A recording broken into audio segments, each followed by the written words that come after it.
I thought I'd do an unboxing of my Ego 10, even though this is not the first time I've unboxed it. First of all, the Ego 10 comes in this clamshell case. Unlike the previous Egos, it's not basically white with a strip, it's got this funky design on it. It's also held together with a zipper, which is very robust. Inside, in addition to the marker, you also get the Shaft 3 barrel kit, which is pretty excellent. The bore is a little big for me. It's a 693, but it's match NO to your gun. The bore is very highly polished, which you probably can't see very well on the video. Porting in the front makes it really quiet, and it's a pretty good barrel. No complaints on that at all, really. One thing to mention is this blue colour that the marker appears to be on the body actually isn't blue in real life. It's a dull dark grey. It's actually quite similar to this. I'm not sure why it's coming in as a completely different colour. There you go. So you also get the Ego 10 spare parts kit bag, which has got all the O-rings you might need for reg rebuilds and for the rammer. It's also got a couple of grip screws, and I believe there's some detents in there as well. You get the Eclipse gun oil, which is the best gun oil to use on this marker. There's no reason to use anything else really. This is not expensive. You can purchase this from Planet Eclipse direct.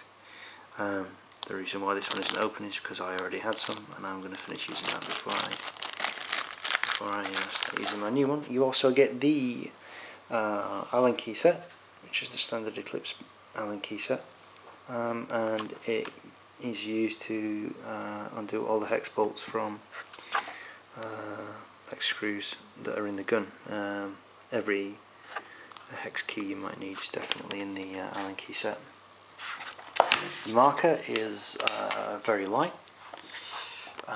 It's also very excellent. It shoots ropes very quick, and the kick is pretty low. I think I've got a battery in this. As you can see, the screen is a little bit bigger than the previous Egos. It's very easy to navigate. If you've ever had an Eclipse marker before, you'll be able to navigate this screen, even if you've only ever had an E-blade before. Eyes work great. Disassembly is very easy. Maintenance is very easy. Rammer comes to bits just like any other Ego. Bolt comes out just like any other Ego. I haven't got to the stage where I need to rebuild clean and rebuild the HBR yet. I've probably only put about 5 cases through the gun. Adjusting the trigger is very easy. I set it up for my liking. It's just an amazing marker. I do have a few complaints, however. First of all, first time I fitted that barrel, what I noticed was, and you can see it right in the middle of the frame, the anode began to wear on the body, just behind the front where the LPR cap goes on, and you can see that just there. And that was with putting the barrel on once, which was, I thought, pretty poor, to be honest. The other thing was, underneath where the lever goes for the clamping feed neck, it wore the anode off probably by the third time, and I put the hopper on about 3 times. So you can see some damage to the feed neck, and you can also see some damage to the lever there. It's very light damage. It's just scrubbed the anode surface off, which you can't see when the gun's assembled, but it ought to be something that would be easily avoided. You also get a full colour manual, which goes into absolutely everything you could possibly want to know about this gun. There's lots of exploded diagrams to show you how it works, HPR, LPR, etc., so you know how to reassemble them. There's explanation about how the gun works, how the brake beam sensor system works, how to set your gun up for a loader, how to set up the trigger, the user interface,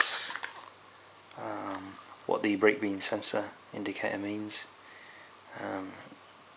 To be honest, mine's only ever shown that it was functioning correctly, so not really got into the disabled or fault detected mode yet, but at least I know what it means when it appears.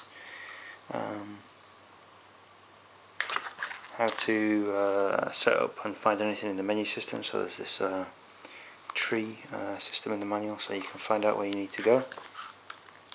But as I said, if you've ever had an E-Blade, this is easy. If you've ever had another Ego, it's very easy.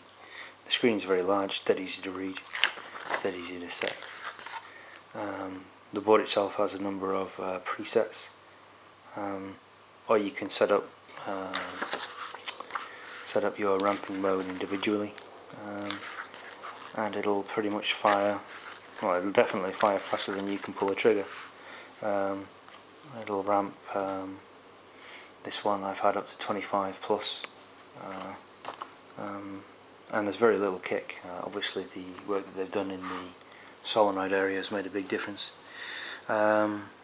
Maintenance, so cleaning the inline regulator. It shows you how to do it all. LPR, how to take the bits, how to clean it, how to maintain your bolt, removal of the frame, gain access to the trigger and the solenoid,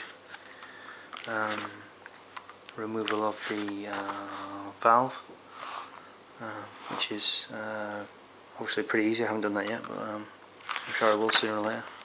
So pretty much anything you need to know is in this manual, including some frequently asked questions, and who to contact in the event of a problem. Although I've got to be honest, so far I've had no issues whatsoever maintenance wise. So it's pretty late at night at the moment, so I won't be shooting the gun tonight. I just thought you'd like to see it. The reason I got this gun, when I was looking at this marker, I actually went on the site to get an SL94, but to be honest, I wasn't particularly fond of the colour schemes on the SL94, and I'm not mad keen on the this particular area here on the frame of the SL94. This milled area it just looks really nice in comparison, in my opinion. I also like the 3D milling here and the way the line swoops through the gun. That's why I ended up getting one of these. I ended up getting Ashes because all my other cocker threaded barrels are dust black, so it means that all my other Lapco barrels and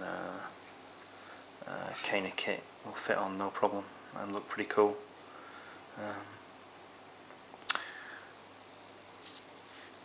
I like the frame, I like the trigger housing. I'm not one of these people that likes a huge trigger area for my fingers. I don't have enormous fingers. I'm only ever going to put 2 fingers in there, so I don't see the need for a huge trigger. In fact, one of my buddies managed to get a blister on his finger from his Ego 9, so in my opinion this is definitely an improvement. So that's it for the Ego 10. It looks great, it fires great, not much wrong with it. Catch you later.